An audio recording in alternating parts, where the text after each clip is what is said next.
So My Hero Academia, once again, another great episode, but it was really interesting this week. I mean, it's kind of interesting when you have that conversation with All Might, and I think it was like a detective or a cop, someone like that, and essentially, like, the line that stuck out to me the most in this entire episode, he's talking about how some of these, like, villains have been, like, artificially kind of, like, enhanced. Like, they have multiple aspects of DNA, but this guy basically has multiple quirks, but All Might himself should know better than anyone that multiple people's DNA does not give you access to other people's quirks. And that line really caught me off guard because I was like, oh, this actually does make sense because literally, One for All, it seems to have the same power passed down from person to person, but you would also assume that not everyone who inherited One for All started out with no quirk, someone like Deku. So that made me actually think, like, that's actually kind of interesting because it seems like even though, you know, you could give, say, One for All to someone like Bakugo, which All Might does mention a few episodes back where he said, yeah, if you gave One for All to someone like Bakugo or Todoroki,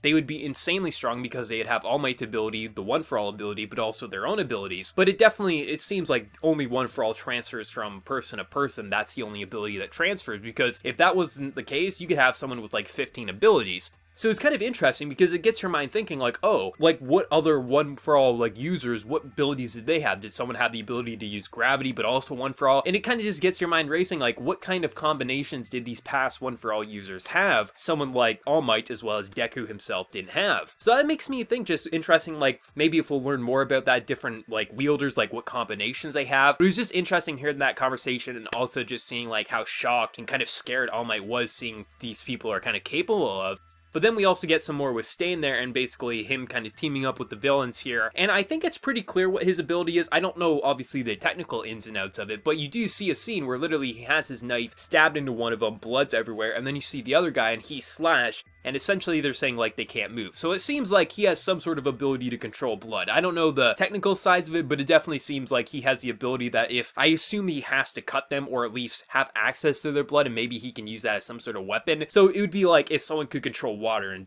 things like that. I assume it's that same thing, but it has to be blood. I assume that's his ability, but you definitely get a lot more into his character, and yeah, I can definitely see, like, why people call him, like, the kind of anti-hero, but at the end of the day, I feel like he's not that much of an anti-hero, mainly just because we saw him take out, you know, Ida's brother, and I understand that he has his own specifics of what a true hero should be, who is a pure hero. If you don't fall into line what he thinks should be a hero, he's gonna take you out, kill you, or just take your quirk away. That's just taking your law into your own hands and being even more so just a crazy person with just a bit more better morals than that of other villains. But still, like, he's an interesting character, don't get me wrong. I really like his character design. I think what I know of his power seems pretty cool. And also, I just really like his personality, but still, it's like, he's still evil at the end of the day. I mean, seriously, if you're going around killing people for your own, if you're making your own law, you're still bad. Like, Punisher's bad, all these types of anti-heroes are bad, in my opinion. I mean, sometimes they got good ways, like, I mean, it does get said, like, certain crime rate has actually been pretty good with him around, but still, you're hurting innocent heroes just because maybe they don't fall in line 100% with you. So it'd be interesting, like, what type of heroes he's okay with. I mean,